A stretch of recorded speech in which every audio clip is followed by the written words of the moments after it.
Now, at 8, a plane going down and hitting a home in its path. I heard the plane engine rev up like, "Meow," and he just went straight down. Good Samaritans jumping into action, rushing to rescue the pilot and passengers after the plane plunge.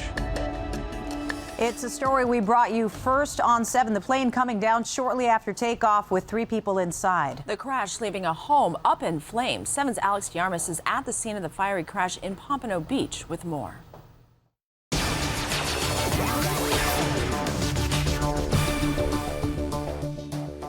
There was a big explosion. How they got out, I'll never know. But somehow 3 people did. The pilot and 2 others aboard this Beechcraft 76, now suffering from severe burns, but managed to survive this. I heard the plane engine rev up like, "Meow," and he just went straight down. And there was just like a fireball. Monday afternoon, this plane plummeted into this house on Harbor Drive off Northeast 9th Court in Pompano Beach.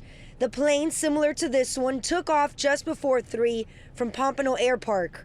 According to the FAA, the pilot was practicing takeoffs and landings. Then I ran from my driveway with my next door neighbor, and we ran into the backyard, and we saw the co-pilot and pilot standing outside of the plane, so we grabbed them and drug them out to the street.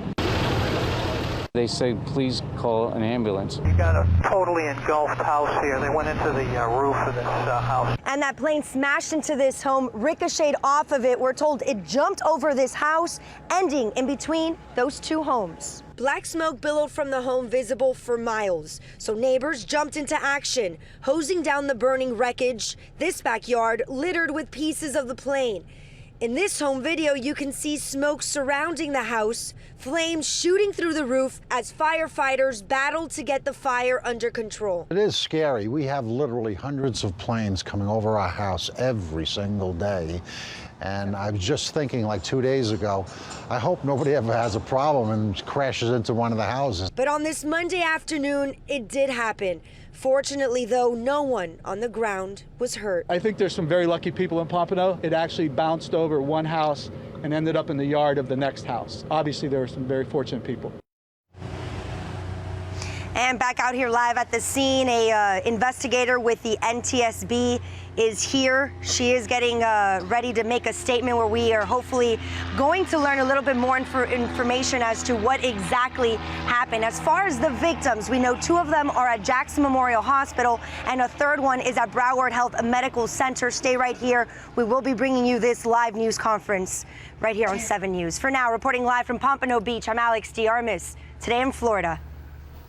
And rescue crews not the only ones rushing to help those on board. We have team coverage all morning long. 7's Jeff Lennox is live at the news desk with more on the Good Samaritans who lent a helping hand. Jeff? Ladies, a fiery sight following that plane crash, not stopping Good Samaritans from lending a helping hand. As the fire engulfed the plane and calls came in, emergency crews were sent to the crash site. It's coming in as a aircraft crash. I'm being advised per the tower. It's a half-mile just east of Federal Highway. Went into a house just west of the Intercoastal. We received multiple calls. Northeast H Street, Harbor Drive, fully engulfed. The house is on fire. The 3 on board were helped from the backyard to the front yard by people in the neighborhood. That's where the victims were met by paramedics that worked to stabilize them. David Eklund took this video. What I saw was 3 alert victims. The woman was sitting upright. She was talking. She seemed to be doing well. But all 3 had been badly burned. They were all wearing, I believe, white shirts. So those were all singed and burnt. Significant burns. And burns is, again, 30 to 40% of their body is burnt. So those are significant burns. Hence the reason they were trauma alerted. The 2 men were taken by ambulance to Broward Health Medical Center. But because of the severity of his injuries, one of the men was flown to Jackson Memorial Hospital. The woman was also taken by helicopter to JMH.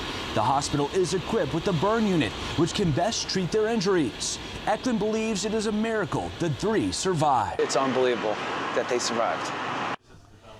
And last we checked, all 3 victims remain in critical condition this morning. At the news desk, Jeff Lennox, Today in Florida.